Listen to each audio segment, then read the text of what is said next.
está cambiando. No es mañana, la tierra te está hablando.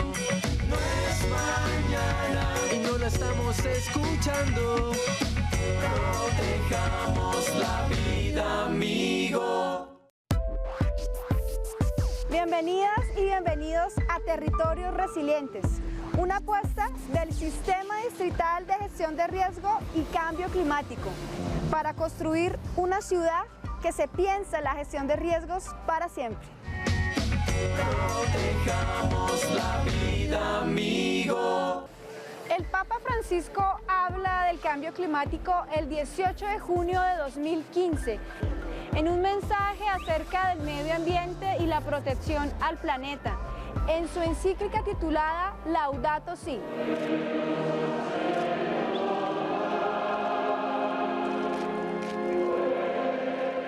Esta carta solemne de la doctrina católica va dirigida por el Papa a sus obispos y fieles católicos del mundo, haciendo una invitación a las conciencias del planeta para actuar antes que sea demasiado tarde.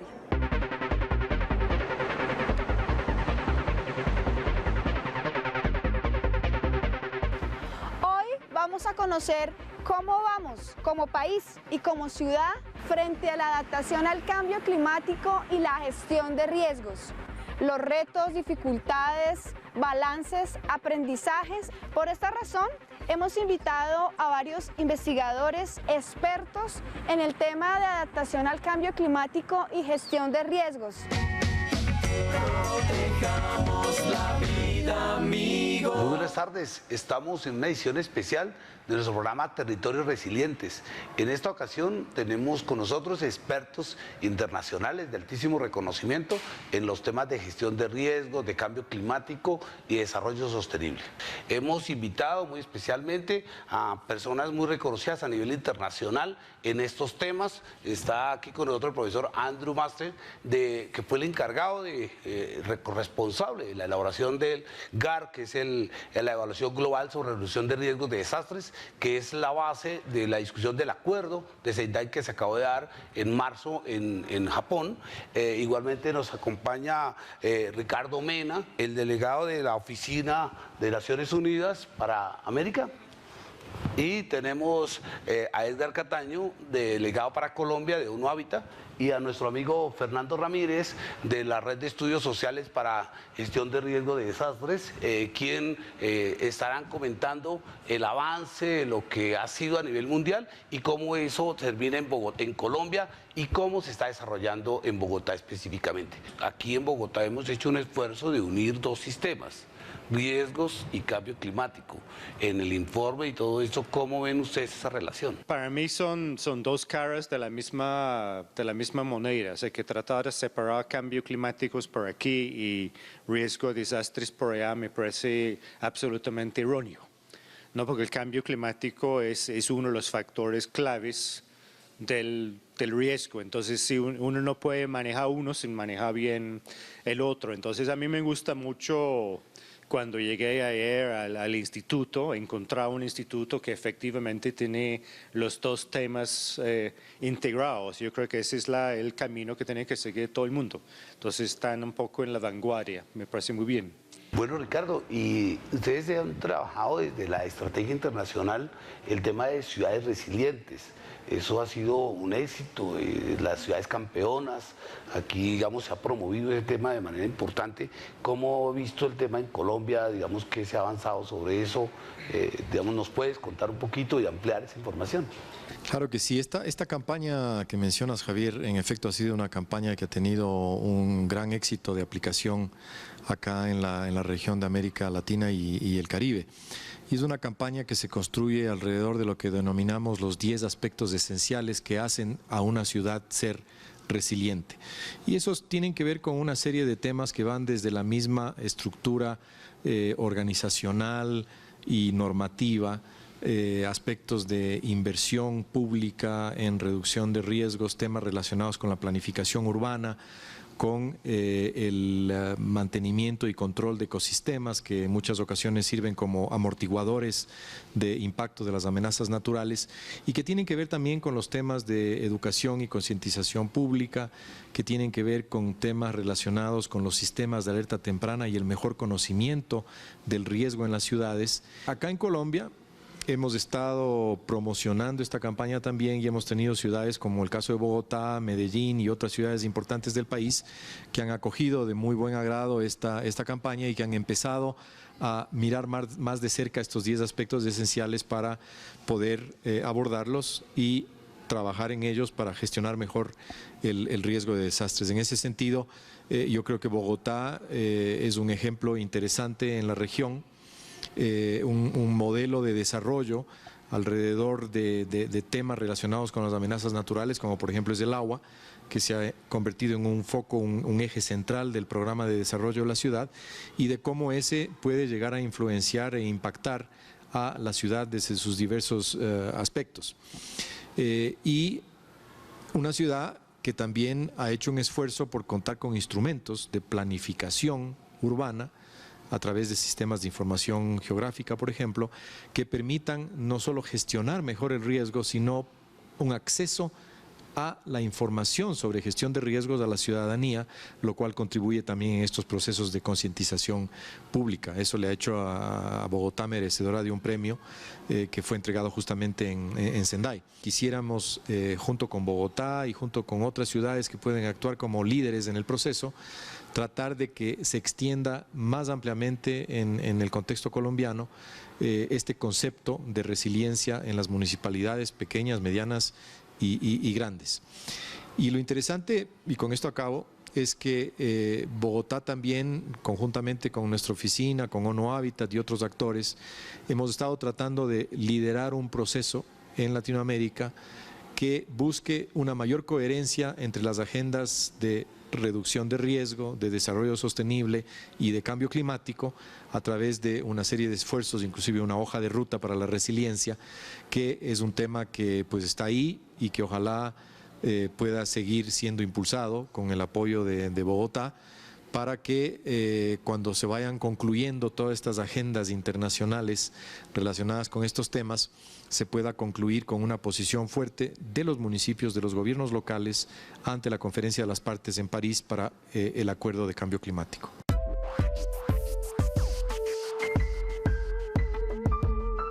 Es importante construir políticas que permitan la disminución de gases contaminantes, la sustitución de combustibles fósiles por energías renovables. Protejamos la vida, amigo.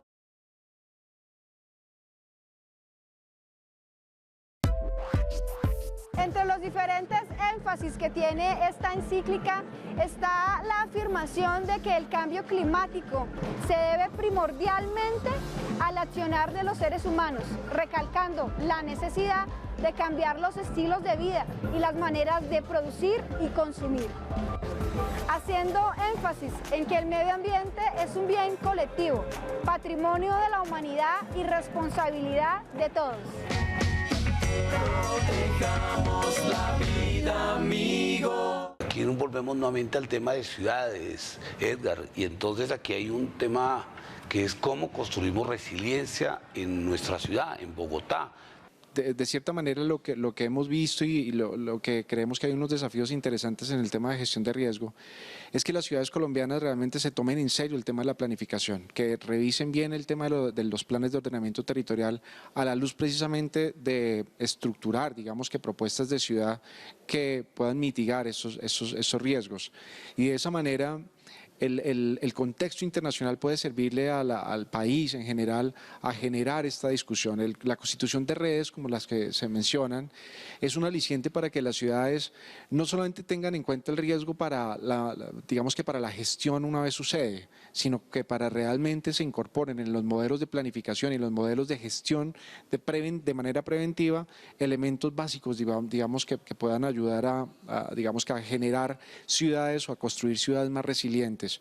El tema del ordenamiento del agua, Bogotá puede ser un referente muy importante. Ciudades tan interesantes como Montería, ciudades que de cierta manera conviven con riesgos claros y que en la medida en que no se planifiquen y se gestionen como ciudad dentro del desarrollo urbano, van a hacer que la población sea más vulnerable. Acá es el tema básico de que el riesgo está asociado a la vulnerabilidad y a la amenaza.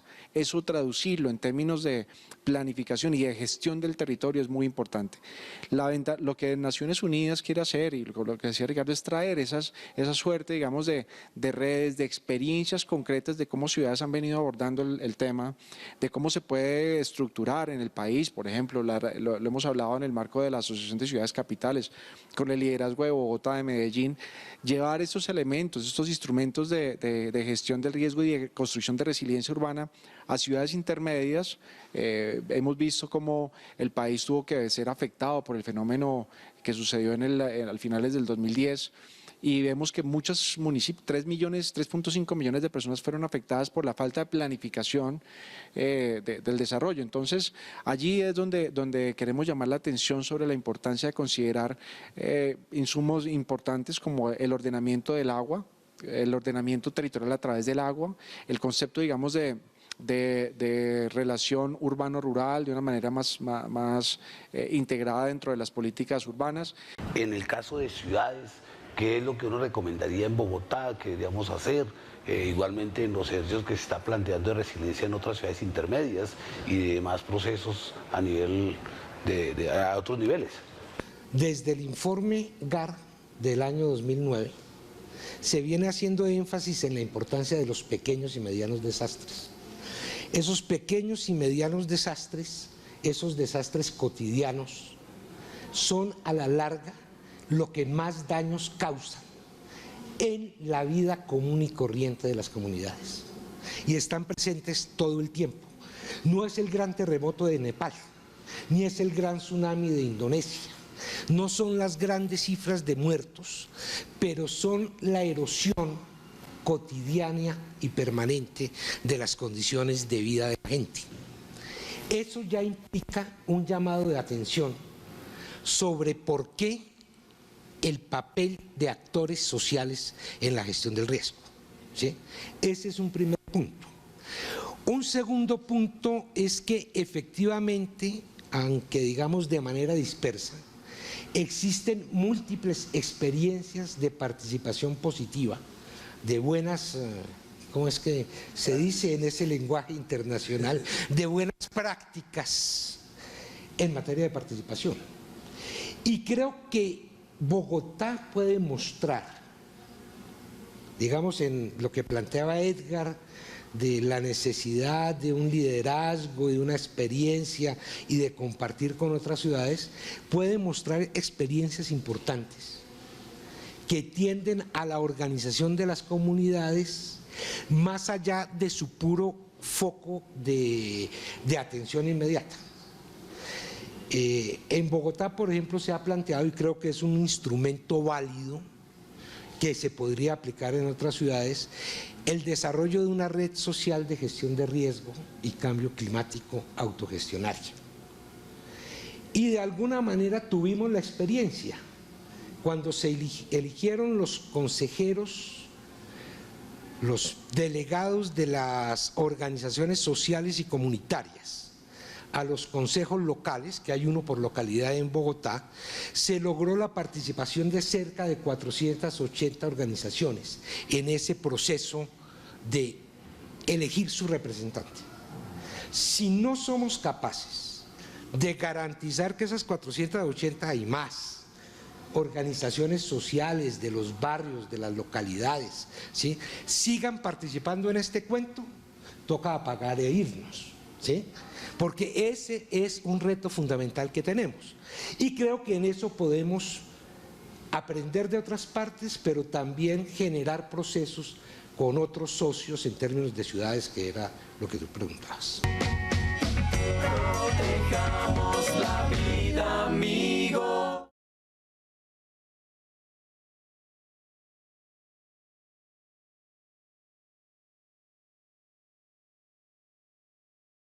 Continuamos con territorios resilientes.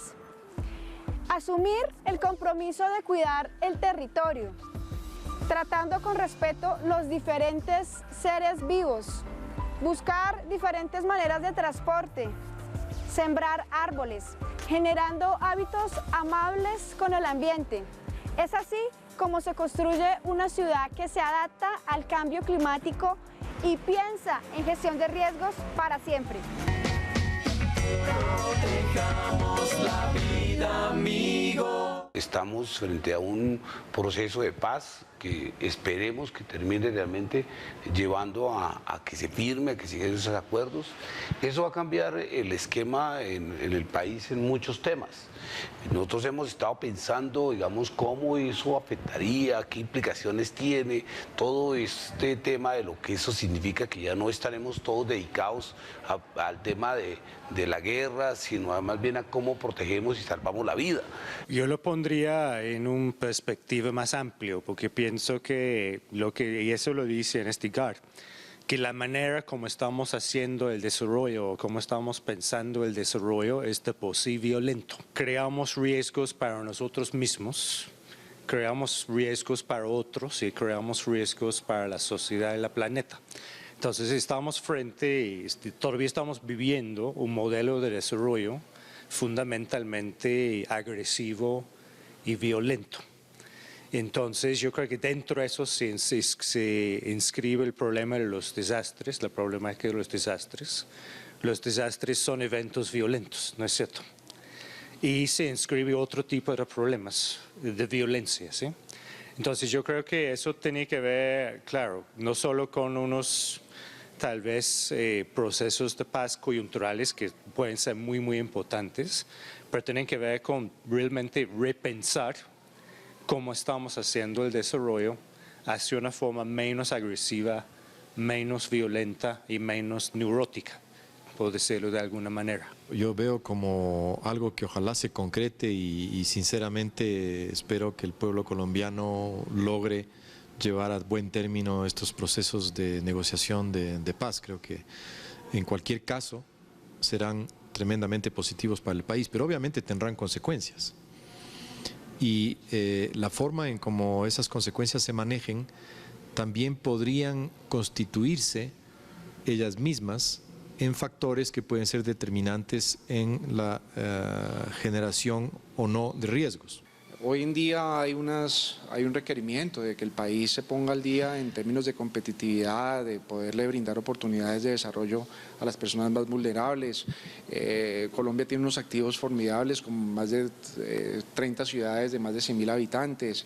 De cierta manera, entendemos este proceso de paz dentro del sistema de Naciones Unidas como un proceso que tiende a detener el conflicto armado, pero la paz no termina con la firma de unos acuerdos. Por supuesto, la paz se tiene que construir desde los territorios, fortaleciendo los temas de gobernanza, fortaleciendo las oportunidades para la gente, aprovechar.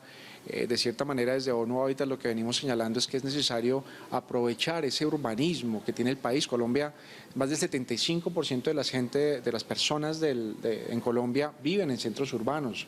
Las ciudades tienen que constituirse en activos para construir una sociedad mucho más incluyente.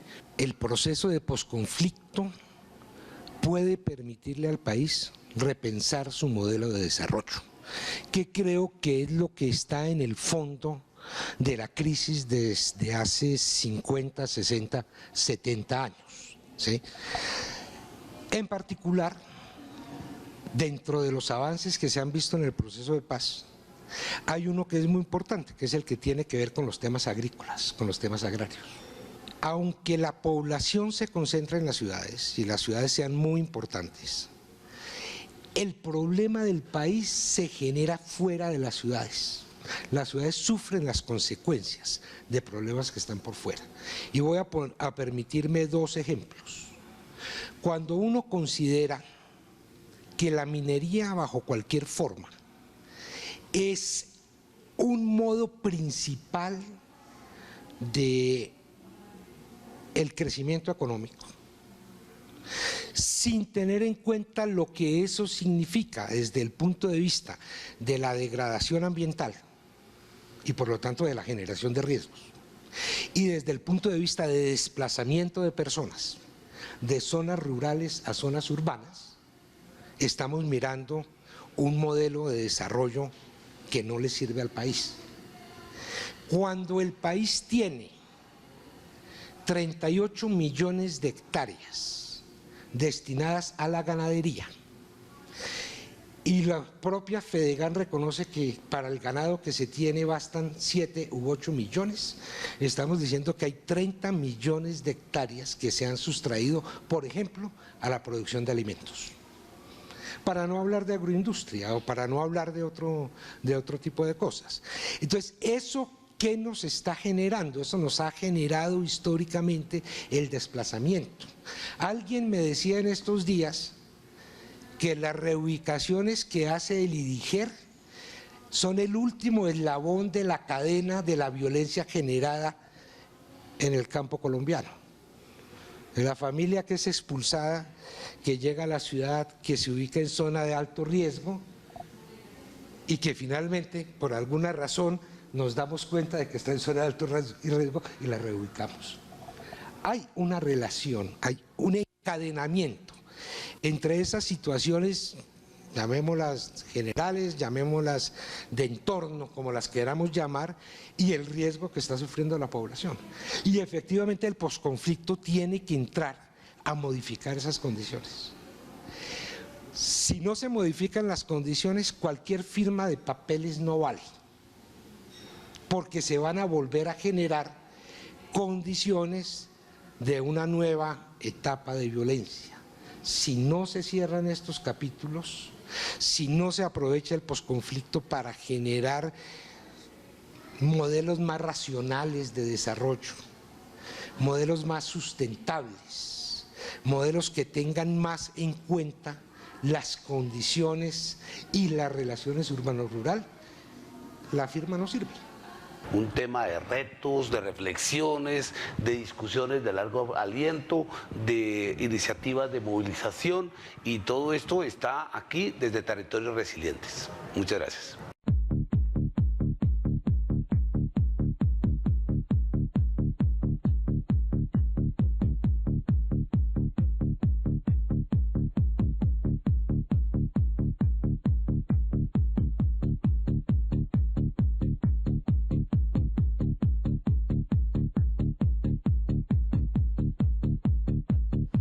Bogotá, Cumbre del Clima, septiembre 20 al 23 del 2015.